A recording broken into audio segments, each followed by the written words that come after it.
Sementara itu, Saudara Auditor Jenderal bersama Panglima Kodam Iskandar Muda serta unsur Forkopimda melakukan pemusnahan barang bukti narkotika jenis sabu dan ganja di lapangan Jasdam Nesu Banda Aceh.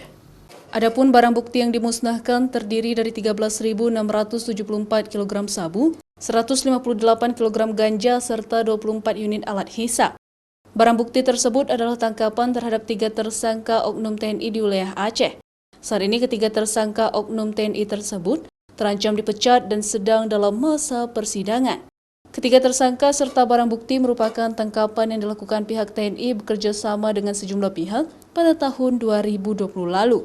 Pemusnahan barang bukti sabu dan ganja sendiri dilakukan dengan cara diblender serta ganja kering dimusnahkan dengan cara dibakar.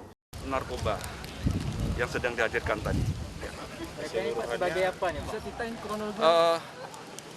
Pengedar, ya, dia prajurit TNI, maka ada kewenangan Auditor Jenderal TNI untuk melaksanakan pemusnahan barang bukti. Prajurit TNI sendiri dihimbau untuk terus menjauhi narkoba, dikarenakan tidak ada ampun bagi prajurit yang terlibat narkoba, dan selain itu bagi masyarakat yang mengetahui informasi juga diharapkan melapor kepada petugas agar segera ditindak. Syahril, Kompas TV, Banda Aceh.